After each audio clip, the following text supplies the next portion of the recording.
Hey, you ready, Jeremy? Ready. Boom.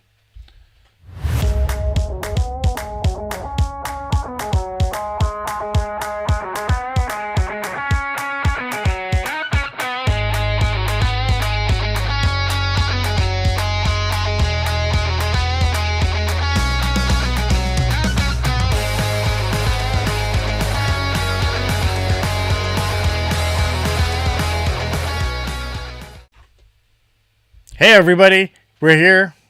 Sorry it took us a little time. For people listening afterwards or watching afterwards, it doesn't matter. We're here. Around the Basket, episode 4. I am Daryl, and you know this guy. That's Jeremy, me. how are you? I'm doing well, bud. I'm excited to roll right into this one. I'm excited that we're going to have Ryan Bonner on tonight Yeah. from Local Disc Golf. We had a great chat with him when we were down in Calgary at Cold Garden. We had him on the show. Yeah. And then after that, we talked for what, like at least an hour or so. Like Easily. we could have talked all night, but they kicked us out. So Exactly. That's the only reason we stopped talking. Yeah. It wasn't anything to do with the fact that he had to get up early the next morning to go and deal with his boss's kid yeah. for the follow, ride, jump, share person thing Yeah, image yeah, here. yeah. But yeah. So, what have we been up to? What did we do what happened on last week's episode? Well, last week's episode for Around the Basket, we had Tim Plamondon on, and we were talking Brixton cards. And that conversation just kind of led us down a path, which was a lot of fun. I really enjoyed it. You know, it started with Tim spotting that the Sarah Hokum card, she was wearing AirPods. And we just discussed what we thought about having AirPods in your ears in a tournament or on tour. And it just kind of rolled from there. But Yeah. one of the other things I didn't realize was when Tim was on the show with us, he'd actually become a Patreon member. Yeah. And he was the first of a new tier, right? Exactly, yeah. Yeah. Like I say, we have these tiers.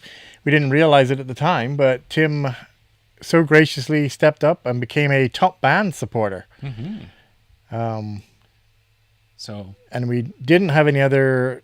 No, I'm sorry. I was just thinking if we had any other new chain links, but No. we'd already mentioned that we had Dinah Dies Discs. Dina Dies Discs. Dina Dies Discs. And Dylan Frolic was the other one. Sorry, Yeah. my name... Brock Cicchetti. and Andrea Michaud were already subscribers. Exactly. So I'm thinking we do have that giveaway from last week, but we might as well bring Ryan in and not leave him in the green room. Let's do it. So did I have anything for a brief intro? We already talked about it. We talked to him at Cold Garden. That was awesome. And we just knew that we had to have him on Around the Basket. And he was so nice to say that he would join us. Yeah, let's bring him Let's in. bring him right in. Hey, Ryan, how are you How's it doing? going, Welcome guys? to the show. Thank you. Thanks for having me back. I'm just going to see how many times I can get on this show. I want to be one of those, one of those guests that's like here he is again. But Hey, we appreciate it. Yeah. I want to be the top, guest in terms of list of, I want to get all those ticks on my name. And I'd like that to be displayed at the bottom here somewhere where it's Listing of all 12-time the guest. episodes that I'll you've never been be a on. 12-time champion, but I could be a Yeah. 12-time guest, Yeah. You know what? We haven't had many repeat guests. We've had a couple that have been on once or twice. Obviously, Tim Plamondon, that guy's part of the furniture. He's been on 5 or 6 times now, I think. So does that make him like a 6-claw chain of podcast Yeah. guest? But yeah, 3 times you've been on the podcast now. We had you on for the Fantasy League. You're Yep. part of that. Then we spoke to you down in Calgary at Cold Garden. And now you join us for our Around the Basket episode as well. So you're the only... No, you're not, because Tim Plamondon's been on... Yeah, on all the different He's been on everything. variations, so- Yeah. But you're in that select few that has done that. And what we were talking about, Ryan, was last week we were talking about Brixton cards, and I opened up a pack, and then Brock told me I quickly ruined it by not having gloves on and that type of thing, by touching the cards with my greasy fingers and that. But what we did was we said for the people who were in our Patreon, we were going to put them onto a wheel of names, and we were just going to give that pack away to those people there. So we had some people who were joined at the free level. We gave them 1 entry apiece. We had some people who were joined on at our chain link level, and we gave them 3 names apiece. And then I didn't know Tim was at the top level there, so he didn't get as many. But one of the things we did for him was that I ended up opening another pack of cards after we got off the air. It was the one that we showed on Instagram. So we had Thomas Gilbert, Chantel Badinsky, and Nate Sexton in there. And Nate Sexton right here, that is by far has to be Tim's favorite player. So we figure that's what we're doing. We're just giving him, that's going straight to him, that card. But Love that. yeah. So Daryl, why don't we do the wheel and show everybody who's going to win the pack of cards that had Sarah Hokum, as we were talking about. Absolutely.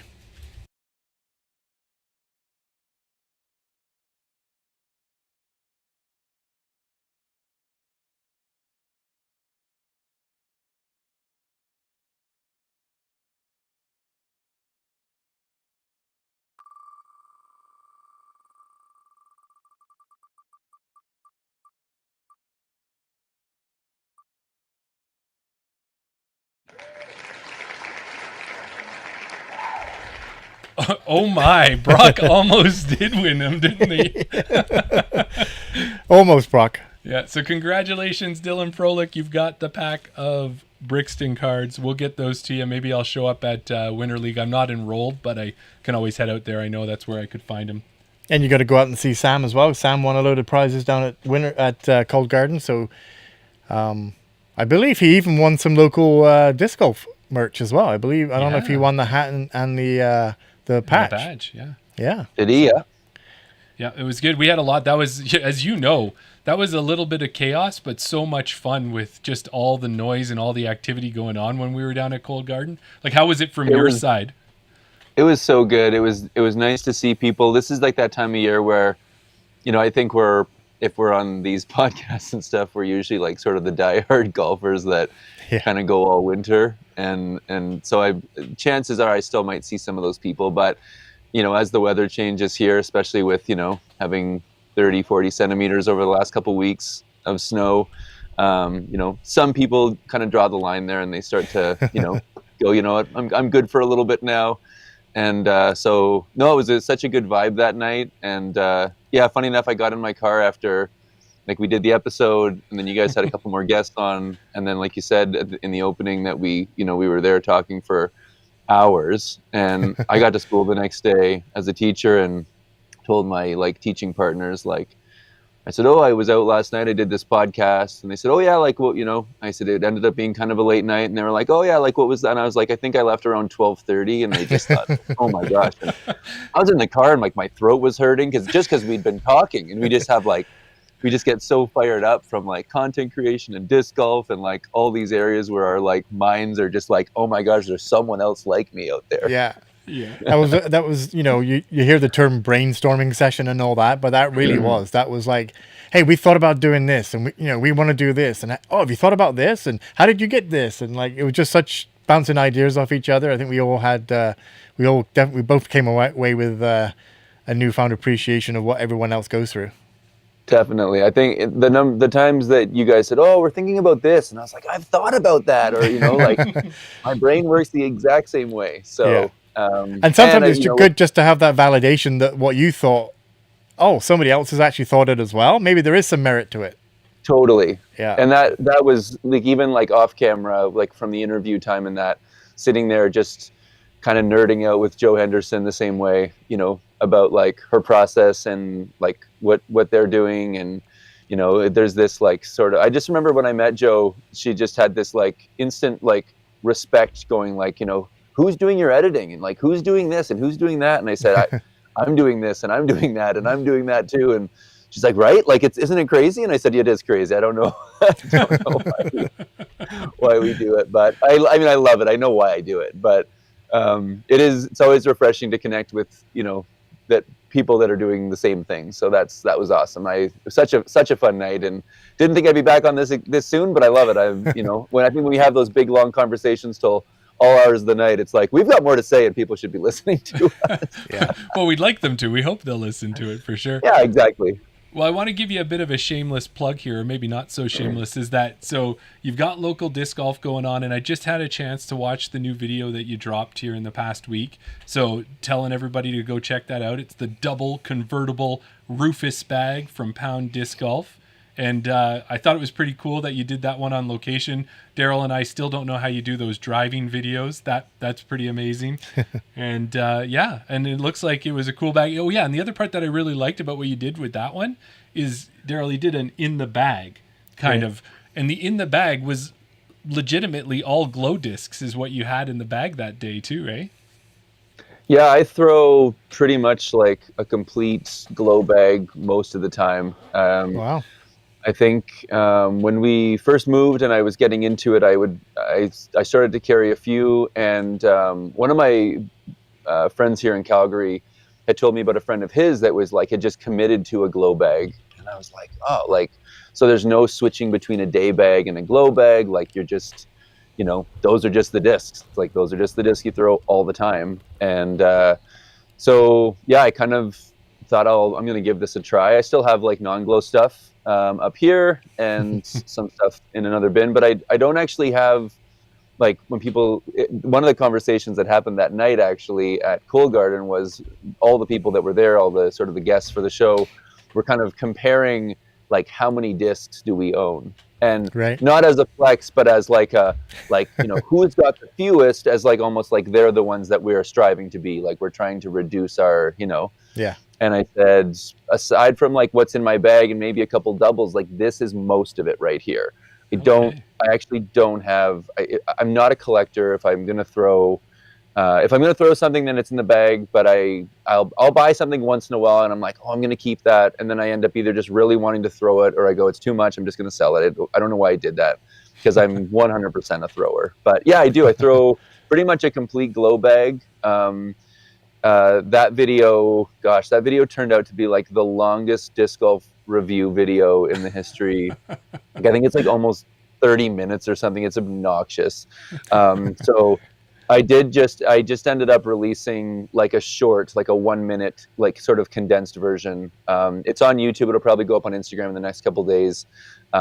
Just because like it's almost like out of sympathy for people that like tried to get through that video. But after I went through it, I'm like, because I want to know like how people are using it, what it holds, like how the rainfly works, and and I realized that I just kind of go into like this level of detail, which some people want to see that full, like, wild, obnoxious amount of detail. But when you can condense almost a 30-minute video into a minute, you just rambled a lot too. So I've got work to do. My process are you saying you like to talk, Ryan? Oof. Perfect guest to be on a podcast. Yeah. Well, one of the things we thought, and you had brought this topic up, and Daryl and I hadn't talked about it before, Ryan, but it's a great timely one right now, is that... Go ahead. No, I was going to say, let's talk about it. Let's talk about it. Do you think I was just preambling too much? Yeah, a little bit. Oh, okay. Well, and we've kind of been building up the podcast a bit. We said that this is not going to be a ramble. This is going to be a conversation, a debate night type-esque podcast. Yeah. Not necessarily debate, but... So I guess what it was is we were talking about Ken Climo, right? So the news came out that Innova announced last Wednesday that Ken Climo was no longer part of the Innova team, and we've got the post that came up here. And Daryl's going to throw that there, are you? Yeah. Yeah.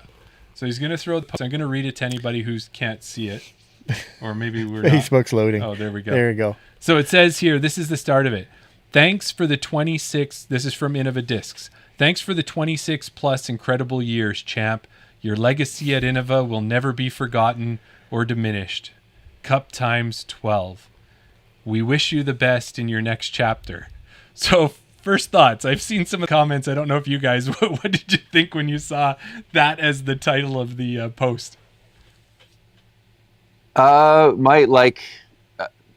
There's been so much sort of gray area and I don't know, like mystery or something around that relationship and around Ken Climo's role or lack of role in disc golf these days. And, I'm kind of fascinated by it. I was a huge fan, like playing for as long as I have, and not that I was a fan in terms of watching him through like all of his world titles and that stuff, but to see things have gone the way they have when he was on Tour Life. I was just glued to that episode with that sort of like history, when you have this sort of, I don't know what the like golf comparison is, if he's like the Jack Nicklaus of golf, because is Paul McBeth kind of the Tiger Woods? I don't know where I don't know who that player is. Is that who you'd say it would be? Like who is Yeah. he in golf? Like who is that player? Yeah, like a Jack Like an Arnold Nicklaus for Palmer. sure, or yeah, I Arnold, think- yes, totally. Like somebody who won a lot but started the game. Like you said, Paul Macbeth definitely rings true to Tiger Woods. It's kind of too like if you're thinking, for me, I always relate things back to hockey, and if you're thinking like Gretzky, or maybe you're thinking Bobby Orr or somebody like that, right? Like who was there in those early days that is well known, but not everybody got a chance to watch them. And in our case, it's not because we couldn't, in the fact that it was so long ago. A lot of it was just because there was no coverage, right? Like a lot of the stuff that you see is grainy at best. So Totally. But I think you see a lot of the greats from other sports still being very involved in their sport. And it's been sort of this mystery as to like, I know Paul Macbeth years ago kind of called out Ken for not being more involved. And that interview, sounded like, Ken wanted to be more involved. He's, he did that skins game at USDGC. yeah, And I think he did a couple rounds of commentating in that, and obviously has like a wealth of knowledge, a wealth of insight. He's got a good voice for the mic, but yet we've not seen him. So we're at an interesting time right now where it's sort of fun to talk about and fun to sort of guess where it's going to go from here. But there's obviously information that we don't know yet that is sort of like, we're kind of waiting on the edge of our seat for like, where's the other shoe going to drop now? well, exactly. And the one thing I wanted to say with it was I noticed it in the comments on that post, and I felt the same thing. It was like, guys, why did you release it and word it like he died? It sounded like he was good luck in the next chapter of the universe. I'm like, what was that next chapter? So that was one of those things. It was, what are they saying? And then the relief that wasn't what happened, right? Was that it was just a parting of ways Right. in that sense. But the other thing that we had here too, Ryan, and I've got it from the Innovadiscs website. So after Facebook had the post, then there was a more lengthy post. And I don't know that everybody got a chance to go see that one. But when you look at it, it's got a lot more good information. It talks about it. And when you get to the very, very end, it says something to the effect that Ken received an opportunity that he couldn't pass up. So then now there's more information there saying that, no, and Innova didn't really let go of Ken. Ken's got something else on the go, and he left them.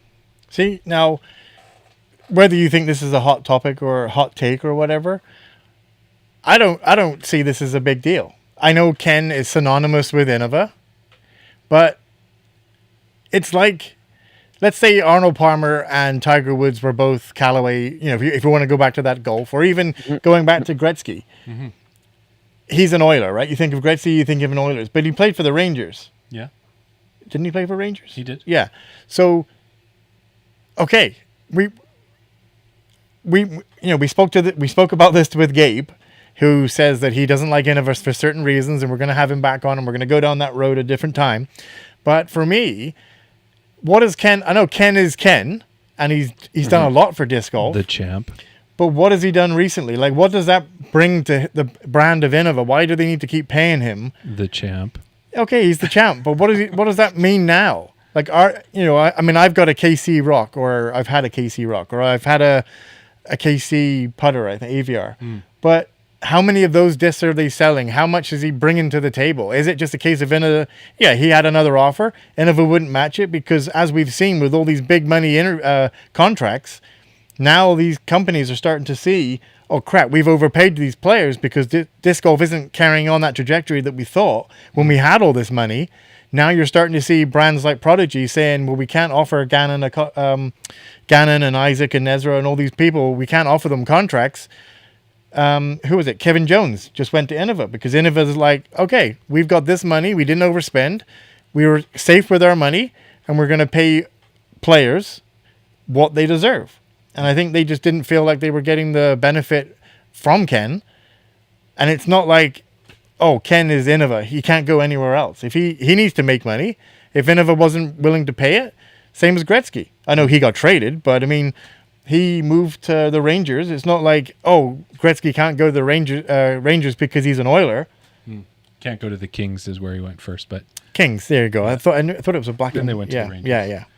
What do you think of that take? Yeah, I think the bigger thing is that you've got a player that's like,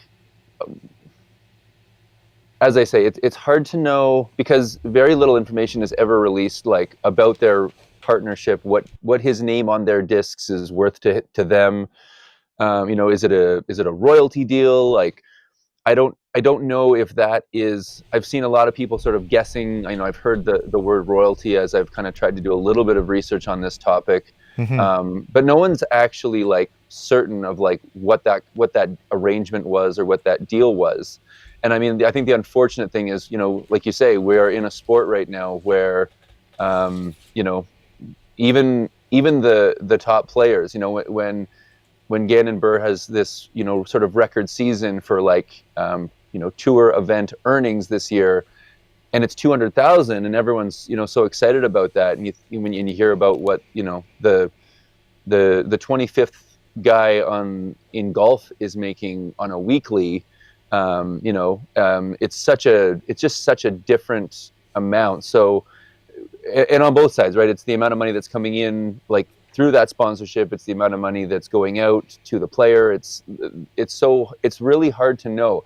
What I'm wondering is, obviously, listening to Tour Life even this week, they were saying, about him, and wondering if after he was on Tour Life, kind of talking about having an interest in being more involved in the sport right now, does that lead people to listen to him talking like, oh, I'd like to still be doing more with disc golf. It doesn't feel like there's been like a lot of opportunities.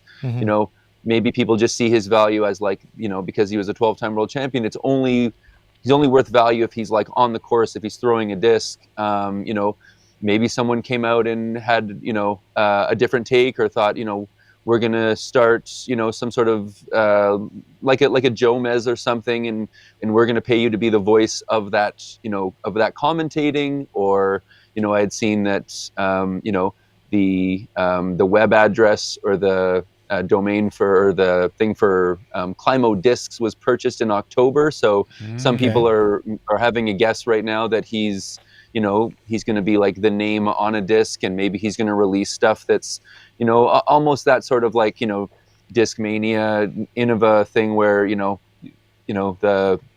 they had the old plastic, and then Discmania has their new models, but they're kind of closely resembling stuff from Innova. Like, will Ken Climo come out with some sort of like, rock-esque disc, and a T-Bird and a Wraith that are, under Climo's, name, and it's, 3-time, or he's got like names for these discs that are some sort of naming scheme that, but to your point too, Daryl, I don't know what that's worth. Like if the boom in disc golf, like I think that value would carry much more weight if you're of sort of like this generation, especially with the like boom that just happened, where down the road, like if Paul Macbeth gets bought out down the road to go, I don't know, say back to Innova or go to MVP or whatever, you've already established this sort of like big growth time in the sport.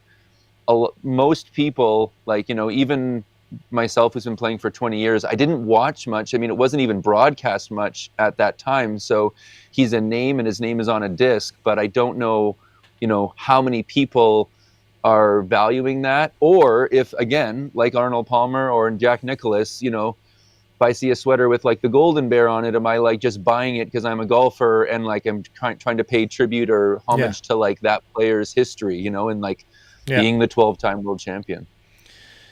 So on this part of the podcast, we like to definitely include our listeners, because it's the Patreon part more so than we do in the regular part. Just want to go through some of the comments that we had here. Brendan's been quite active, so it might be that we going back to a comment that we said 2 comments ago, but I'm going to read through the comments here. Brendan originally said, I feel like signing someone like Ken for Innova would solidify news like this, not taking away from your brand. Yeah. And what was he getting to there? Sorry, it fell off the screen there. Let's see it again. So signing someone like Ken for Innova would solidify news like this, not taking away from your brand. Like, Yeah. In other words, the fact that you're not signing him just because he's Ken.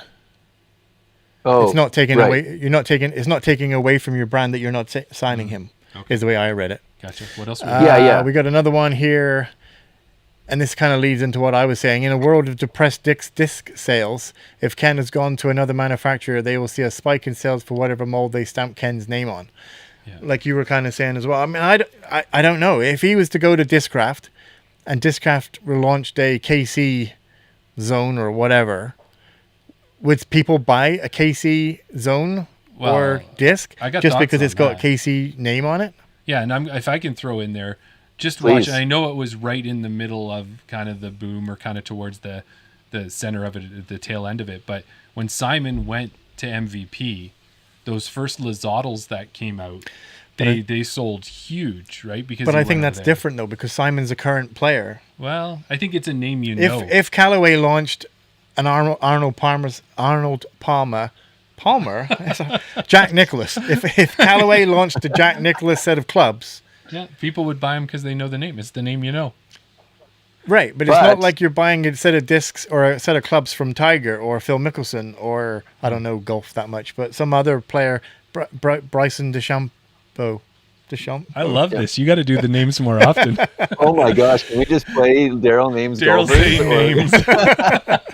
But like, how much does a name on a disc?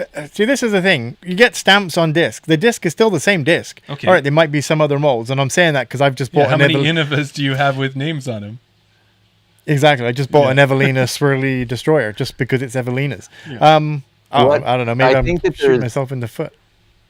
I think that I think there is value in his name on a disc, even if it's. But I think they would want to be strategic, and I think obviously if you're listening, I mean Ken's name is on like specific discs that he really had a lot of success with. So just because you mentioned it, not because that's the one that I don't think that you think that Right. that is generally the disc that he's going to be on, but I Yeah. couldn't see his name being on a zone because he wasn't of a generation that like threw a really overstable approach disc.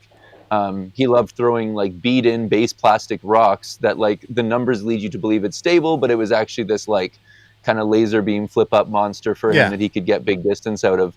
And so, I guess if that brand, has something kind of similar in that realm, that could fit that, or like funny that you mentioned Simon Lizotte, because I also wondered that with like Climo discs. I know like Stokely has his discs, and I wonder if like Discraft seems to be like on a complete opposite trajectory to what Innova's doing right now, right? Innova's played it safe, and Discraft to this point, they put a lot of money at Macbeth. They've got a huge lineup of players that appear to have been paid fairly handsomely and have, their own discs and merch, and it seems like a very sort of cohesive thing going on there. And I wondered if like Discraft is taking a page out of MVP's book with essentially giving Ken like a line of discs under Discraft, but then calling it like Climo discs or like some other bigger brand, because to see that like website be purchased in October, that's just a little too close, to see that. So whether it's commentating or whether it's a social media division to get him making content that's kind of relevant, or he has the freedom to like tell stories, like to watch him play. I know he's not of like the health right now to be playing like tons of rounds, but to watch him go out and do like say a mic'd up round where he's telling stories at the course for USDG, and he's telling stories about playing USDGC, like that would be valuable, I think, to a brand to gain those views and to have like there is legend in his name that has not been utilized to this point. His name is out there, but there isn't a lot of footage for one, and so we need to go to him to get those stories. And and after seeing him on Tour Life, like he was very well spoken, and I got some great tips from that night. They asked him about pressure against playing against other players, and he said, you're playing. I was always playing against the course. I never really thought about the other guy. I knew I just had to beat the course that day, and that changed that blew my mind. I was like, oh my gosh. I go out and I see who I'm playing, and I think about those people and like, can I beat them?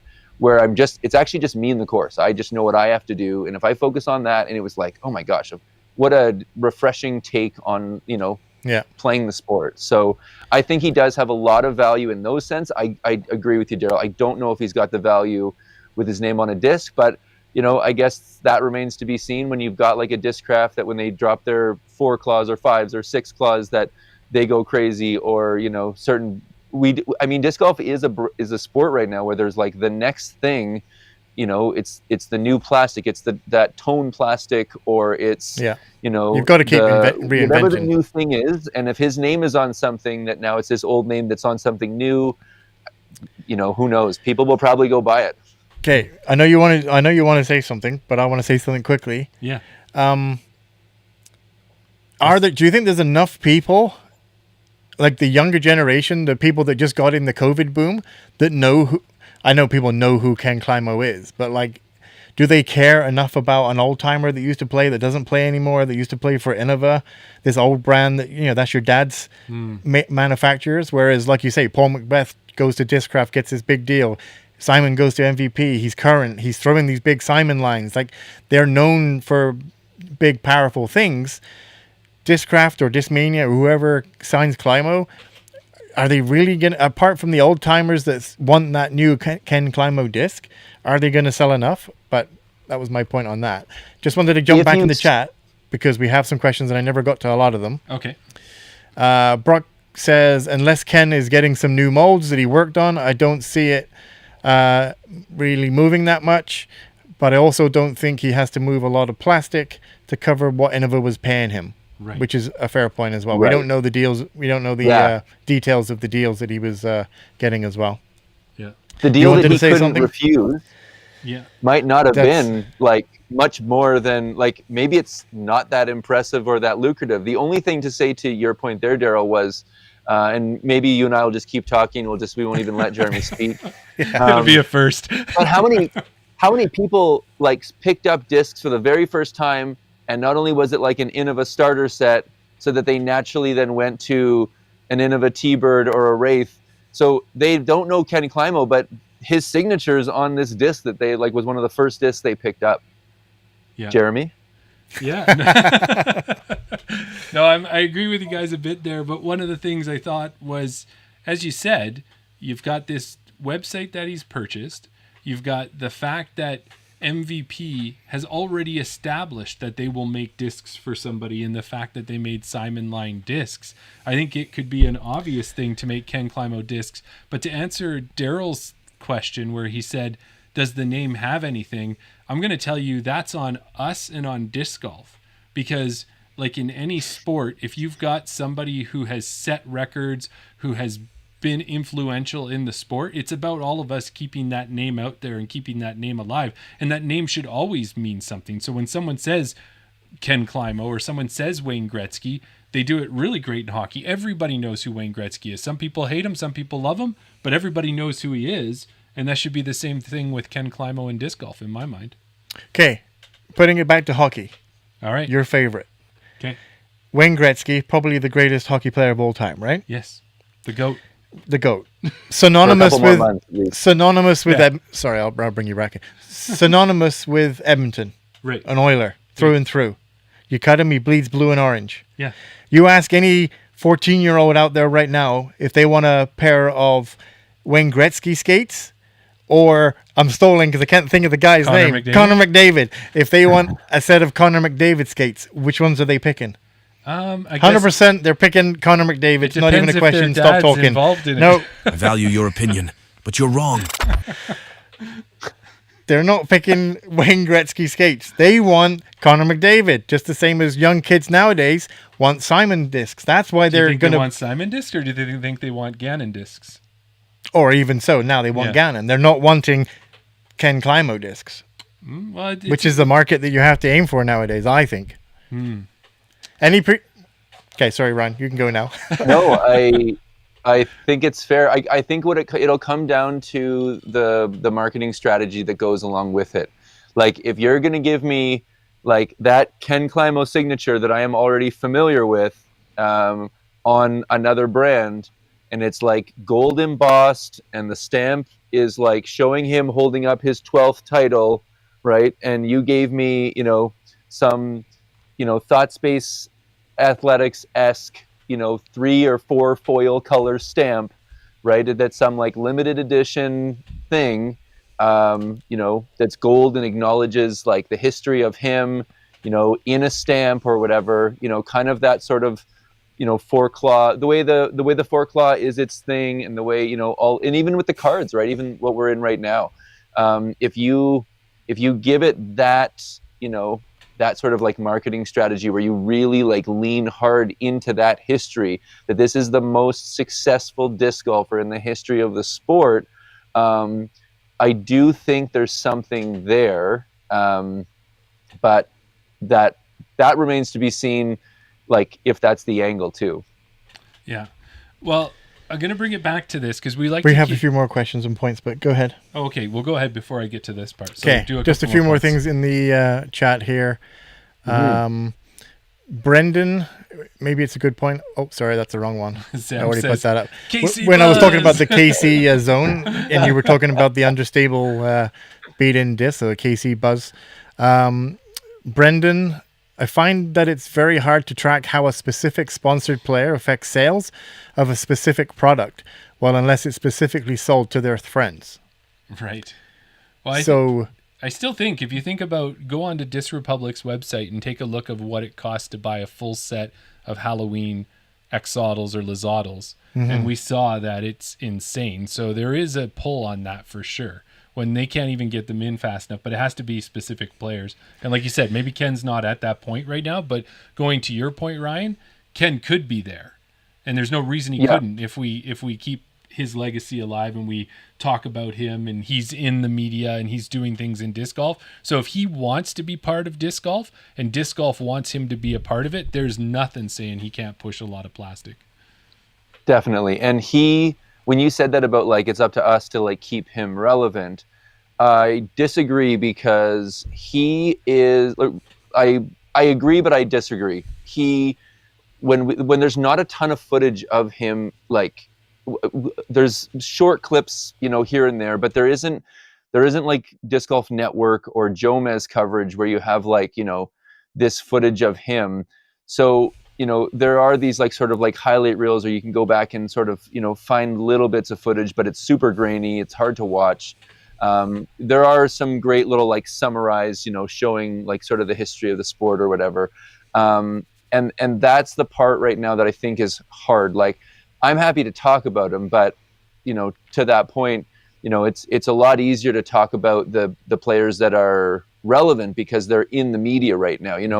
If Ken is an announcer and he's commentating on, the first tournament of the year, and he's saying he's referring to that course because he played a course like it, years ago, or I know like his take on the basket is that the chains catch way too well, and that putting should be way more of a finesse thing. So, I think if his voice is like in the sport and commentating on the sport, then we like naturally like get the history of the sport like through him. We get it a little bit through some players, but there's a lot of players that that play. I mean, Scott Stokely's one. He's creating tons of content, and his voice comes up. We talk about him because he's always dipping into something, or he's somewhere in the world and he's posting something, or he's releasing a new disc. So his name sort of stays current because of what he does. And I would love to see Ken in that role where he's talking about, all these chains are way too thick. Like, of course that disc was going to pop out, like in my day. And I know that sounds like such a funny thing to hear, but like in your day, like tell me about that. I want to know what that's like. Anytime I tell someone that I've been playing for 20 years, they're like, what was that like? Like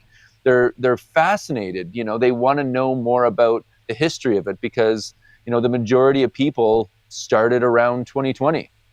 Yeah. I think that type of content has its place. I don't know if as a commentator, would I want to hear him saying that on every hole, on every course, in and out every weekend. I don't know if I think I would get a little bit tired of it. Also, to your point earlier about doing like mic'd up practice rounds, if he signed with a different brand, would the brand really like him going out to, Green Mountain Open? Is that the name of the Green Mountain Open? Green Mountain Challenge. Saying, oh, you know what? When I was here in '87, I threw my KC Rock. Like, he's going to be reliving those throws and those moments on another brand. Is he I don't see the crossover, of him going out as another sponsored player, reliving his old moments with a different brand. That was one thing I wanted to say. Before we close up this topic, because we do want to move it on, there was a couple more quick things. Brendan also said, think about the shift when Macbeth went to Discraft because he was Innova forever. Mm-hmm. My point to that is Macbeth is still relevant. He's still playing. Is he relevant right now? Anymore? No, not now. Yeah. But we're talking about the Macbeth deal that happened when Macbeth went to Innova. It was a big thing because he was still playing. He was at the top of his game. He was winning everything, and he signs with a different brand. The weight that Macbeth brought over to Discraft was immense. Everybody wanted the claw and everything because it was and that's the same reason why everybody wants Lozadals and time lapses in the Simon line, because he's still relevant. He's still playing. This is my last point on this before. 2 points. You got a point for his point. I got a point, and then we want to go back to the chat. Actually, I want to ask the chat. Put a number in the chat, or I don't know how to do this poll live, but Jeremy and Ryan, maybe not Ryan because you throw glow discs in your bag. Yes. How many named discs do you have? How many? Yeah. I've got at least 3 or 4. Out of how many? 30? Yeah. Ryan, how many in your bag? And everybody in the chat, how many named stamped discs do you have? Are we 2? 2. Are we thinking that there's too much weight in a gold embossed stamped disc with the champ with his 12 in the air? I look in my bag, I've got factory seconds. Mm-hmm. The stamp doesn't mean anything to me. I mean, I shouldn't say that because I do have Evelina Swirl, and I do have other pro stamped disc, but I'm not buying it just because it's the, it's the stamp of the person that I like. Mm. I like Evelina, but I don't really like her as a player. She's not. I do like her as a player, but she's not my favorite player. So I just bought it because it was an Innova disc, and everybody was saying that it was a beat-in destroyer for beginners. It could have had any stamp on it, but that's why I bought the disc. So I don't know if there's too much to say about. So Sam in the chat said he keeps his fancy stamps on the wall. So he still buys the discs. Brendan says 2 maybe. And then, so maybe what we're saying about the fact that he's coming over to Discraft, is he going to push plastic? Maybe people buy it just so they have it and put it on a wall and don't throw it. Maybe they're not throwing discs. Well, if we had Tim Plamondon in the chat right now and we said, how many Nate Sexton Firebirds does he have? I guess he's the outlying on that curve because I think he has like 20 Firebirds. Yeah. Yeah, I think there are so many different like disc golfers. This kind of goes back to like our conversation about like, what to buy for like the disc golfer when we were at Cole Garden. Mm-hmm. There's the collector who plays sort of very casually but enjoys this as like an affordable collectible sport where you can go out and buy that disc that, and I don't see a situation where those discs are really going to yield like wild returns in a collecting thing, but some people just like to collect. But I can say like, if they released, if some other brand, whether they're new, whether it's just him going into manufacturing brand new, or he's doing it under another brand, and they come out with, a limited, Ken Climo, 12-time world champion, blah, blah, blah, blah, blah. Like, am I at least like having a look at it? I probably am because of the name. I think that's one that, like, he's kind of earned he's earned his way to like me to like check out that disc. Like if he's decided to get involved with like disc design at this point in time, because the other thing is he retired at a time, and then the sport, evolved, and then it evolved again, and then it blew up, and now it's evolving again because obviously we've just heard, I just saw a video today from Disc Golf World talking about that, like basically like how bad things are from like a sponsorship, in that world right now. Mhm. So when you think about,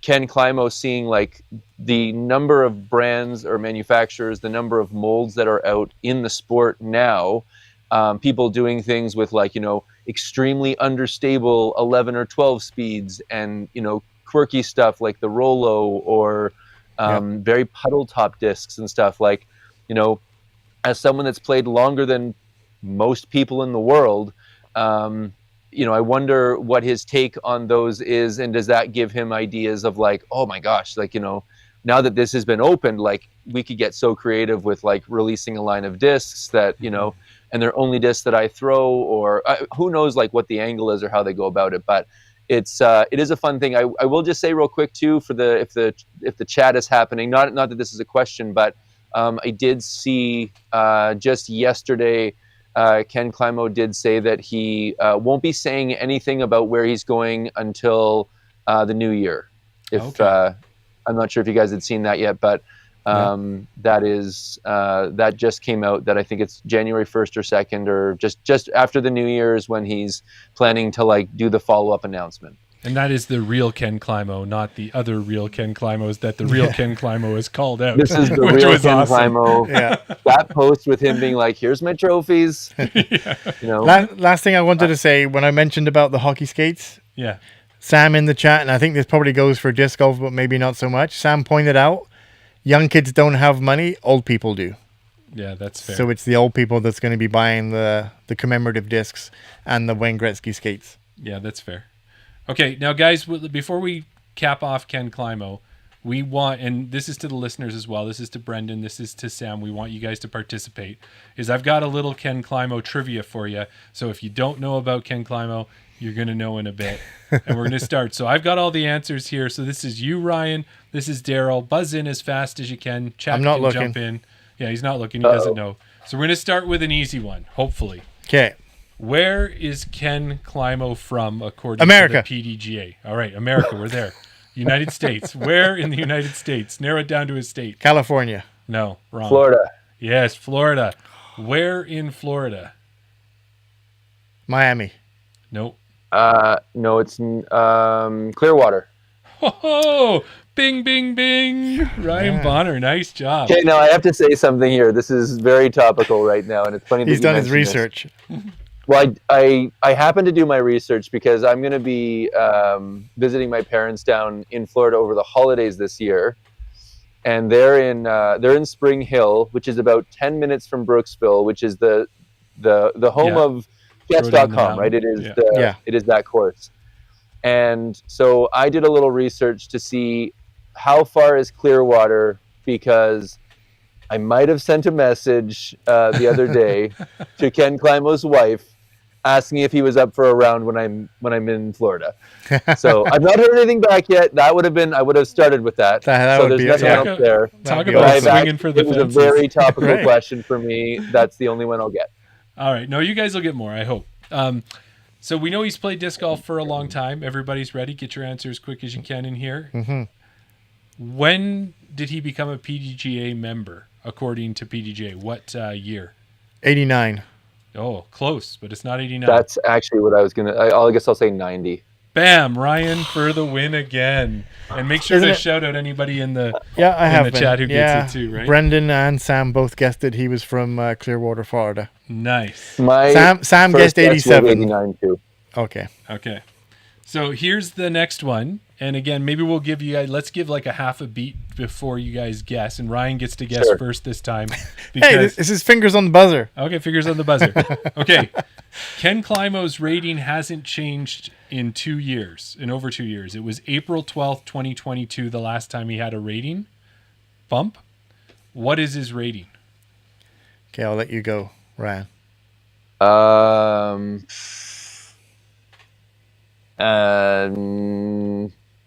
2 years ago was the last ratings change. It's a good job it's not finger on the buzzer. It is, isn't it? You just gave me all this time now. 965. Way off. 965?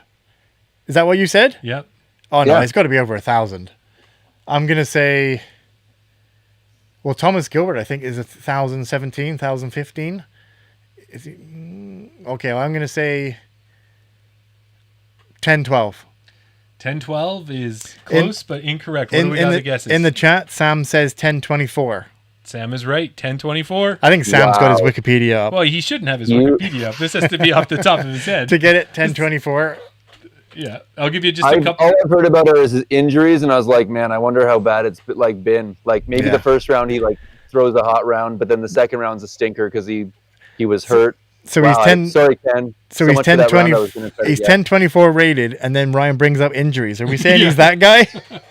gotta No, tap no. out in round 2 because his rating might take a decrease. There is a part of that I'll get to, but Oh. before we get there, I'll just give you a couple other Yeah, quick go ones for of it. mine. He's had 467 career Oh, we're not events. doing questions? No, there's more questions. Okay. But he's played 467 career events. He's won 230 of them. Say that again. 400 and how many? 467 is Yeah. what he's played. He's won 230 of the 467. What's that? Right around 50%. Like, that is Roughly. insane, right? Yeah. Insane. And I know things were different and whatever else, but it doesn't, like, when you change it and you compare it, and they've talked about that before. Yeah. If he played now and he had the discs we have now and the information on YouTube we have now, it's hard to do an apples to apples comparison. It right? is. So, okay, well, I got him some more. How much money do you think he earned? Because, Simon's earning $1 million a year, right? So how much do you think Ken has Well, earned over his career? Lifetime earnings. Lifetime earnings. So not according to sponsorships, just PGA. lifetime earnings. Yeah. So this would be his prize winnings. I don't think it's a lot because I think No, back I in wouldn't say because so I'm just either. listening to Scott Stokely's book right now, and he talks about getting $300, $200, $400, $600 for tournaments, Getting a meal. and that was and a like place to stay. yeah, that was considered like a lot. And sorry, this is just tournaments or sponsorship too? This is career earnings. So with PDGA, that should just be tournaments, maybe Yeah. leagues as well, right? That type of thing. Okay. Who's going to In buzz? his 312,000. But I think that might I be was gonna high. Say less actually. Yeah, I which think that was high. I was thinking like 175,000. Well, I think that Daryl was maybe playing prices right with you there. Well, I went first. I know, but you were. Oh, so you're saying he's just over? Oh, Well, he's over. He's well over. Who Ken Clemo. So what did we Oh. get for a guess in there, by the way? no one's guessed at the moment. 400. Oh, hang on. Brendan McKinstry says 245,000. You guys are off. He made $438,630 Yeah. and 32 cents of those. Daryl, what are they? Of those Sweet American dollars. sweet American dollars, which I guess the thing to think about is there like is $1 million that Canadian like right now. it was such a grind, and you were playing tournaments like whenever, wherever. So, Yeah. and I mean, I guess if you're winning them, But I think back in the that's day, a hard question. like out of those 230 tournaments he won, probably 100 of them, it was like, $500 was first prize. Yeah, There wasn't a lot of Yeah. prize money back then. there wasn't. Okay, and my last one, guys, because this is all my Ken Climo, and I hope you guys know a lot more about him, is when you look, it shows that he played some events in 2019, that kind of thing. I'm kind of maybe leading the question a bit. But a lot of those events he didn't finish, so I don't know if it was he signed up, but he wasn't in position to play because they were like 999 DNFs in that. Okay. So on PDGA, what was the last event, what year, and which one did he play? So this is registered Sorry. on the PDGA. So Okay. this isn't the skins. Ask me the question again. Okay, so I the was question reading the is, chat. Sorry. what was his last PDGA event that he completed? Yeah. And we'll start with that. And then you can tell me how he finished as well. When was it and how did he finish? Those are your two questions. Just the year. Well, you mentioned 2019, so that's got something to do with it, I think. Well, 2019, I can tell you this about 2019. He played an event, or at least he was signed up for an event, but he didn't actually play it because he didn't get any scores. So what was the last and event that he played in and he finished? Yeah, like what year? And when? What year? And how did he 22. finish? 2022? Is that your guess? Didn't you say that was the last time he had a ratings bump? Oh, nice deduction, Ryan. Oh, Yeah. Why would he have got a ratings bump if he didn't play in a tournament? 2022. well, you know PDGA has had some wacky things. True. I mean, yeah, it's got to be 2022 then. I'm sorry, guys. PDGA is doing something to us because it's not 2022, so maybe rounds were dropping off of his rating or something like that. It was actually 2017. Brendan said the last one before COVID. So 2017 was his last tournament that he actually played. And this is and according finished. to the PDGA website. Right. We could be wrong, but we're just using Yeah. what they're providing. Yeah, yeah. So 2017, if he played in a tournament and he finished. So I've been watching disc golf for about 7 or 8 years, 9 years maybe now. So that would have taken us back past 2017. And I don't remember watching any coverage on Jomez of him being on lead card or anything like that. So I'm going to say his last tournament was... How'd he finish? Is it it's what tournament or how did he finish or both? You can give me both. if Which you tournament was his last tournament that he Is it a finished known in? tournament? Like, should we know this tournament? want. You would know this tournament. And Okay, he played then at the USDGC. MPO level. USDGC. And Daryl? Oh, that's a good guess. I was thinking like Worlds or something around that, but I think USDGC, because I think he's always invited back for that one, right? If you win, you're always guaranteed a place to go back, so he doesn't have to qualify. Okay, I got to go USDGC as well. Well, I'll tell you. And I reckon he came. Well, all right. Well, yeah, what position? What did he come where if did he that's what finish? played? Oh, this is just such a it's just a crapshoot. do we know out of how many? Out of 45 MPOs in this event, Oh. so maybe that wrecks some of you Maybe guys' it's not other that. thoughts. Yeah, I think I've got. See, I don't. See, if you're saying he had a lot of 999s and DNFs, I don't think he would have finished 43rd or 45th or however many you said. I think 45, he yeah. 45. All right, I'm And just is gonna. it crazy? Yeah, I don't You know. guys are asking too many questions. 21st. Just throw it out. Yeah, 21st. Yeah, 21st. 10th. 10th. All right. Ryan's much closer on that one. So this is what it is, guys. You guys were right before. USDGC, he was at those, or he was invited to those events, whatever it was. So 2019, USDGC, he 999 DNFs. He doesn't play. 2018, same thing. USDGC doesn't play. He plays one event in 2017 in Clearwater area. Oh, throw at down the mountain. Throw Down the Mountain. So he plays, Oh, that was my other one I was thinking of. So Yeah. he plays Throw Down the Mountain, and he goes up against 45 other players in MPO, and he finishes tied for 7th Wow. and makes himself Okay. $285. And that was a point that Sam put when we said about winning a tournament and only making $500, $600. Yeah. Sam pointed out that you don't have to win to cash. You No. can finish 10th and still cash. So you're still making money even though you're not winning the tournaments. True. But Yeah, that's a good point. yeah. Well, so, to give you guys an idea, yeah. so Paul Macbeth won, Nate Sexton was second, Austin Turner, Johnny McRae, Colin Forehand. I don't know if that's a real name because that's a sweet, sweet name. I wonder. He's a real great backhand player. He's a brother to Billy Backhand. Calvin Heimberg, and then Ken Climo. Okay. Wow. Yeah, Well, Johnny I McRae was was playing totally MPO, safe not down the mountain. MP40. yeah. What's that? I was gonna say throw down the mountain. I should have gone with it. I just thought, I don't know. Anyway, yeah. Yeah. Okay. Well, So- I hope you guys enjoyed that. And if anything, we learned more about Ken Climo. So the next time someone's talking to you, like say you're talking to his wife and trying to get to play a round with him in Florida, 1024 Ken Climo rated, who been playing since 1990 as a PDGA member, and Yeah. you can throw it all out there. He's won around 50% of his tournaments that he's entered. Yeah, that $438,000 that he's earned. Good. Interesting Drop fact. these facts The last that just make tournament me he more played. afraid to respond to me because I'm clearly a crazed fan Oh, that okay, has sorry all guys. these stats. this is kind of off topic, but I want to tell you a quick story about this, okay? Go ahead. So when I was running and I was doing marathons, I went and I did the Calgary Marathon. And I started getting into it like any other hobby, like disc golf, like board games. I just knew everything about it, or a lot of stuff about it. And I'm reading, and there was this guy, Dean Karnazes.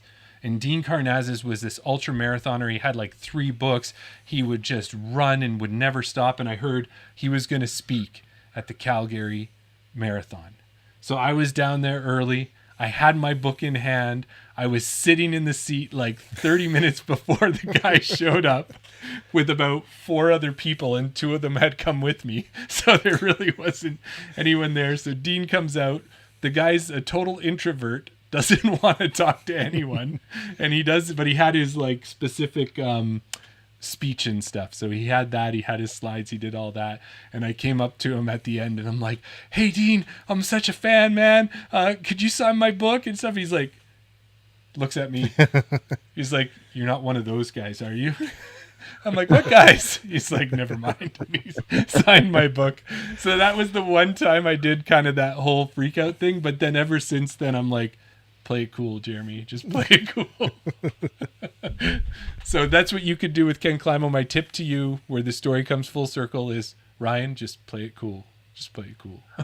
I'll try. Yeah. Well, and truthfully, I knew, like, I knew his name, obviously. My original, like, T-Bird and Valkyrie they don't even have his name. I think he's on the T-Bird, and my T-Bird doesn't even have him on it because it was probably before he started getting that, like, the stamp on the disc like that. But I didn't even start watching any like pro tour anything actually until probably like 2019, 2020. So while I was aware of him, I was very much like just a player first and foremost. I had the same probably 12 discs for the first like close to 15 years of playing.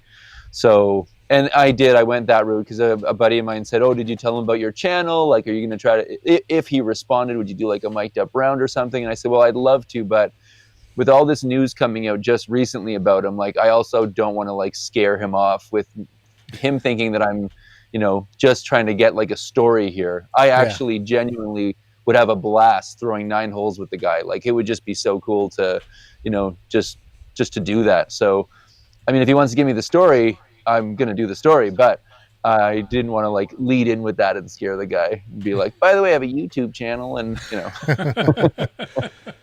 Exactly.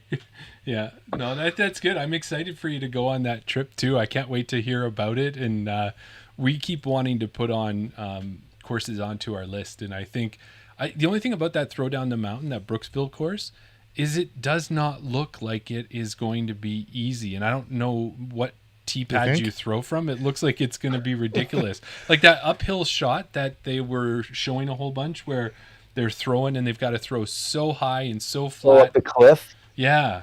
Like, if the whole course is like that, Yeah.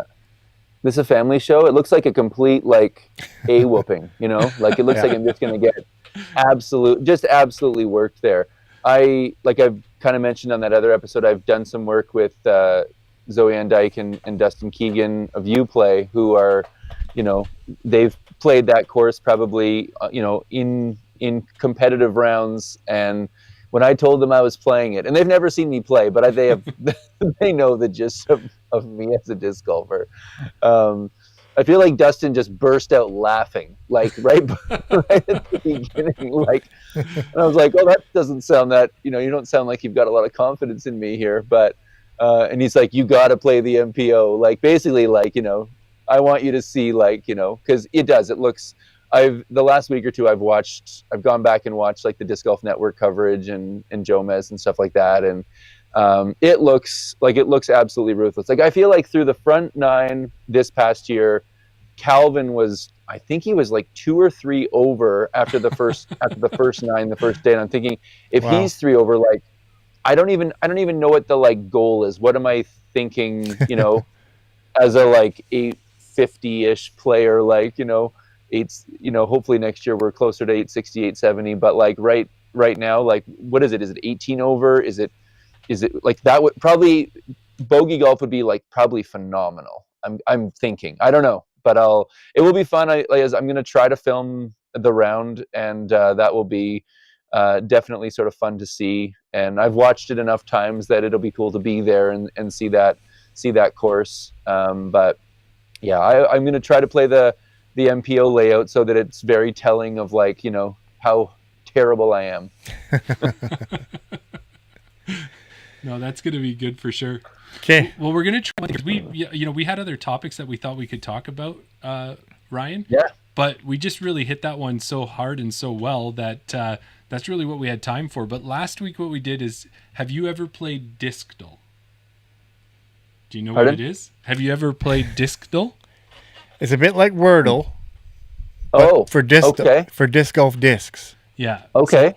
So what we're going to do is I'm going to bring it up. We're going to try and put it in front here, and then we're going to do it. The only thing is Daryl's actually not going to really get to participate because he's already done it this year. Or today, sorry. Okay. So let's get Does it get released daily? Yes. Every day, yeah, there's a new disc. You have to turn it off. Just what I need, another hobby. Okay. Nope, still getting back feed, Jeremy. Oh, no, it's okay. I am getting back feed, but it's because you're in the green room. That's what it is. Okay. Jeremy didn't tell me we're going to do this, so I'm going to try and do this on the fly. So let me just try this 1 second. Okay.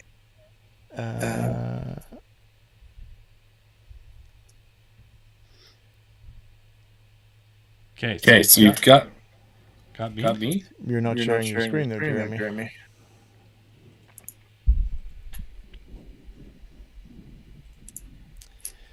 I normally I can share it from my... All right. It's not working. It's not working. It's okay. So much. But anyways, go check it out. What it is, essentially, is it's DISCDLE.com, Discdol. And what it does is it brings it up. So you know in Wordle that you have 5 spots and you got to put your 5 letters and it tells you if you've got them right or wrong. What you get to do in Discdol is you pick a disc. So you say a rock 3, for example. Well, let me show you here. Okay, so it's going to probably tell you what the disc is. But your first guess, you put in... Can you see the screen there?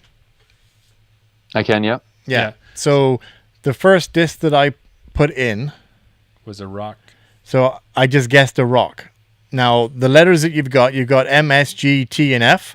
M stands for manufacturer. And then you've got speed, glide, turn, and fade. Oh, okay. So you type in rock, and it told me that the manufacturer was wrong. The speed needs to be higher. The glide was right. The turn was right, but the fade needs to be slower. So then you pick your next disc. So then my next disc, I thought, okay, well, let's go up to a felon because I thought it was a 04. So it told me the manufacturer was still wrong. Now the speed is too high, so I know it's between a 4 and a 9. Obviously, the glide and the turn is all off now because I went down from 3 and 0.5. Yeah. But it's telling me to go down on my fade. So it went from a 3 and I went up to a 4, right? So I need to... So my guess, I thought, let's go for a culprit. Go dynamic, right? So still not the right manufacturer. Glide is obviously still between 4 and 9. The glide was too low because I thought I went from a rock really down to... You really got to know your discs. Yeah, you really got to know your discs and your manufacturers. So the turn was right and the fade was still what did you guess too next? High. So I thought, okay, let's go for a trust. So manufacturer is still wrong, but I've got the speed now. So I know it's a 5 speed. I know it's a 4 glide and a 0 turn, but it's faster than a 2 fade, but lower than a 3 fade. Just based on previous guesses, right? Right. So it's not it's not Discraft, it's not Dynamic Discs, and it's not Innova. And I've got 3 out of the 5 right now. And now you know it's a half speed, so it's got to be a 2.5 fade. Sorry, a 2.5 fade, and then you had to guess it. So then what did you go for next? So from there, I thought, let's go for a zone. Let's just try a different manufacturer. Isn't Discraft, isn't that? What? I thought you had already done Discraft. No, I did Innova, I did Dynamic, and I did... Okay.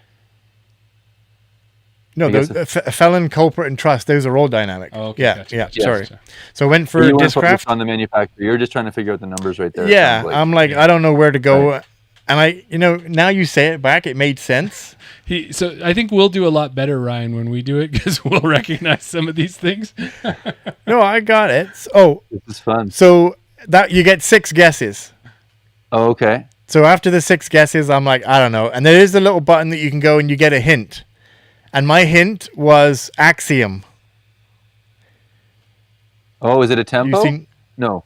I saw it. Yeah, Jeremy saw it already. So it's a Oh. 5 speed, Yeah. 4 glide, 0 turn, And 2.5 and it has to be 2.5 fade. And you knew it was Axiom at this point, too. And now I know it was an 5. Axiom. What is that? 'Cause Is it- it Pyro 5? yeah. So- yeah. I guessed Pyro, And he got it on the last. and I got it on the last with the there it hint. is. And I should have guessed if it was between 3 and 2, so it had to be 0.5. There's only 2 manufacturers, I think, that work in 0.5s. And one of them is very, very prevalent in 0.5s, and that's MVP Axiom, right? So I should have gone down that road a bit earlier. Yeah. But as soon as it told me it was the Axiom and it was 5402.5, I knew it was the Pyro. Yeah. Oh So- wow! So when you're searching for the name, you can't see the flight numbers until you hit enter. Yeah, That's you're just right. guessing name. Yeah. There's yeah. a little okay. box that you type it in, and as you start Yeah. to type it in, all the discs like fill in. So if you start typing TE, it'll give you T-bird, turn, all the ones that, Oh. and then as you type in the letters, it'll get down. And once you put in ROC, it'll say Rock or Rock 3. And then you just click on it, and then it will give you so it's like Wordle. It's like, all these other games where you have to gradually guess, you get clues as you go through. But you only get 6 guesses though on this. Yeah. And I think last week we did it with We do, Tim. Tim, and it was Innova, and it turned out to be was it a Cobra, Cobra. V Cobra. a Oh V my a gosh, V one of my Cobra. I'm like, favorite. we could have been there all day and we never would have got that. Well, the funny thing with it too, Ryan, was I shared my screen, but with the way this program is we weren't in the same room, and I shared the screen thinking that the 3 of us could all participate. But the way this program works that we use is it mutes me, so I'm listening Oh. to them and I'm typing in and putting it in there, and I'm just like, guys, you're killing me over there, because I expected it to be one of those things where it's like, let's just do this. Let's do this quick. Let's have some fun. Let's have a guess. Let's get some feedback from the listeners, that type of thing. So I think, I don't know, we should ask the listeners if they like it. They liked it. They were saying in the chat, we had some people say that they were watching it and they enjoyed us doing Disco last week. Okay, so then what we'll do is we'll try to figure that out for the next time, and we'll try to get it working. And Daryl won't do it before we do the show. I did it yesterday. I thought it would have refreshed by today, but it turns out that I've got like an hour left to go. 9 minutes. 9 minutes and So 20 seconds. I mean, if we can hang around 9 minutes, I mean, it is already 10 to 10. I That's a know long show. Ryan doesn't mind staying up late to. If we're talking about disc golf, then it doesn't matter. But Yeah. Well, why don't we do that? Rather than, we'll see if we're hanging out a little bit, but why don't we go ahead with this, Ryan, and let us know what else is there, anything that we should know or we should shout out to the listeners for you? Is there anything that you got in the pipe coming up on the local disc golf side? What is up? Not a lot, actually. I think this is like that time of year right now. I mean, I'm obviously excited for the trip and to get out and play. Got a couple more reviews coming up, as always. If you are checking out local disc golf or at LCLDSCGLF, basically local disc golf without the vowels, on Instagram, you can always connect with me there. If there's something that you're looking for, whether that's like a disc review or a piece of gear and you just haven't found any information on that thing, feel free to reach out. We can always try to do reviews if there's something specific that you're after or you're kind of curious about. We've got what's coming up. We just got our Pound Vagabond, which is their like new small shoulder bag getting shipped nice. here to do a review. What else is coming? More glow devices. We've got the ones that I kind of showed last time. We're finishing up a couple. We have 2 more coming. One's like a pass-through device. It's kind of like it's just So anyway, there's That's a not bunch of stuff coming that's up. not the as one that always, Chance was showing, was it? Did you see that video that Chance dad did, or that might have been a homemade one that he did? No, I don't think I did see it. Oh well, if I can say sorry to give it to you. I think it was a pass-through glow charger, but I think the fact that he attached it to the cart or his maybe the new bag, thing? and when he dropped it, it dropped into like a garbage bin for certain discs that he was putting in. So Chance, as you know, he's an MVP Axiom guy, right? So he put this on the front of his Zuka cart, and it was pretty much it was a pass-through. So he puts through one of his signature discs, and I don't know if it was a detour or what it was, a glow detour, and he puts it in the one end, comes out the other end, that pass through, and as you know how they work, they can be quite good, and it glows up real good. So he posts that little clip on Instagram, and then after that, somebody had asked him a question and said, does it do other discs? So he came back on, he says, yeah, of course it does other discs, for sure. So he has a glow AVR in his hand, right? So he passes it through, but he lets it go, and he's got the door open to underneath his sink, and there's the garbage can there. So it passes through, the AVR falls into the garbage can, and he closes it. So I message him right away. I'm like, that is so hilarious. I don't have any problem with Inov. I don't have any problem with any manufacturer. But the fact that he was kind of just taking a bit of a shot, and he's like, was it too much? Was it over the top? I'm like, no, man, it's tongue in cheek. It's all in good fun. I'm like, it was so funny. So, but yes, Definitely. You have passed through glow. Yeah, so there's some of that. We've got. We did this last winter. We were doing some. We did a review of like stroller skis on a Zuka cart to see if like skis work on a cart, and so I just forgot to release it last winter. So now that we have snow, it seems like we've come back around again. We've come full circle. So something that's kind of topical, and it's not really disc golf related as a product, but it could be. And here's something for you to, because I'm handing it over to you. Have you ever seen those cordless power shovels? Like they have the rotating brush on them for shoveling your driveway. Oh, almost like a little handheld snowblower.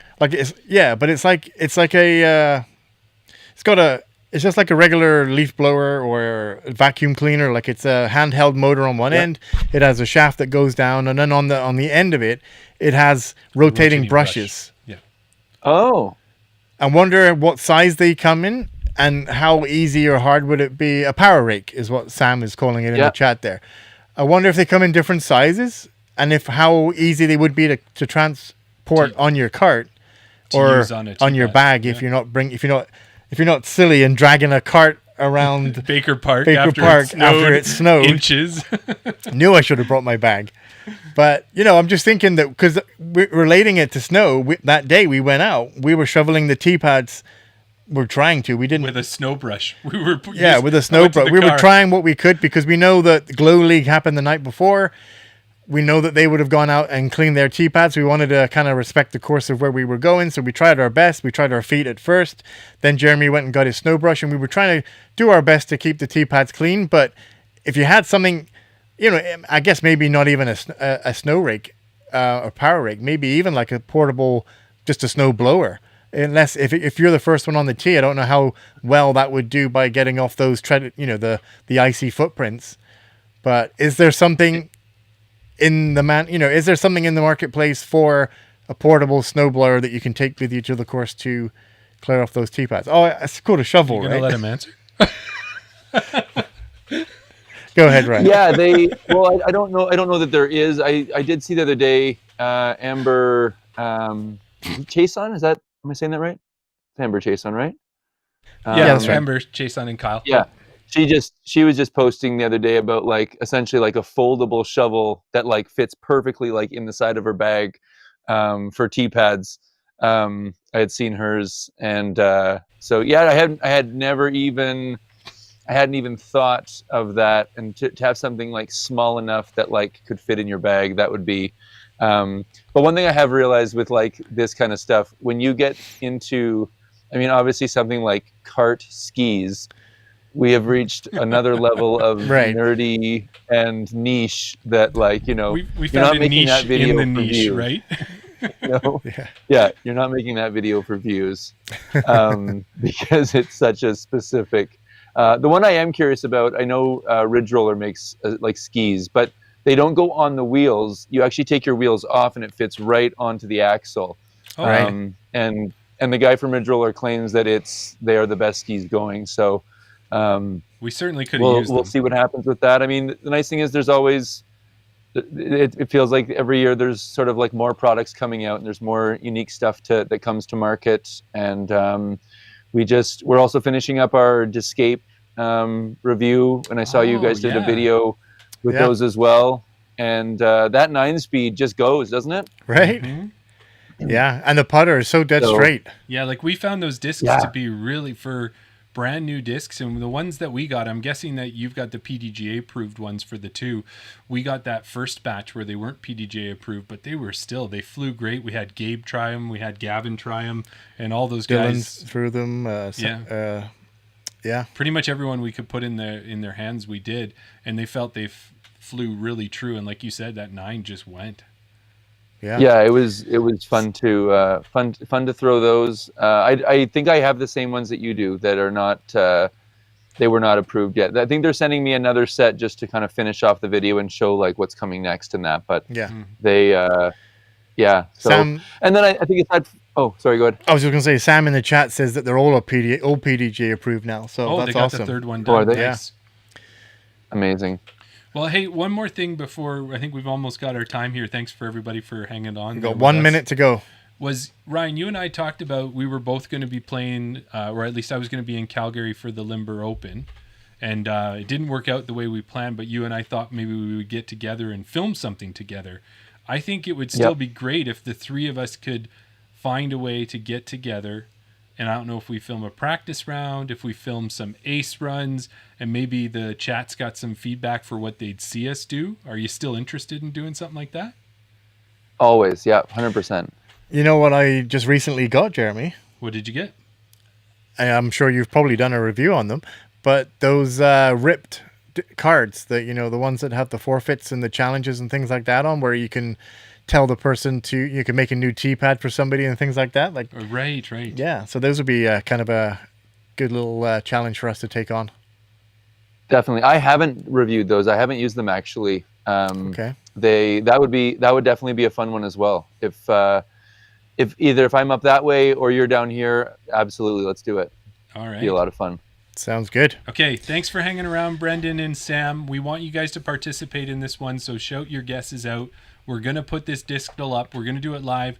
Ryan, we got to try and keep it fairly quick. We got to think. We got to think quick. I just don't want to so this is what it looks like. Thinking of one disc. You can still hear me, right, Ryan? Yep. Okay, so this is all you.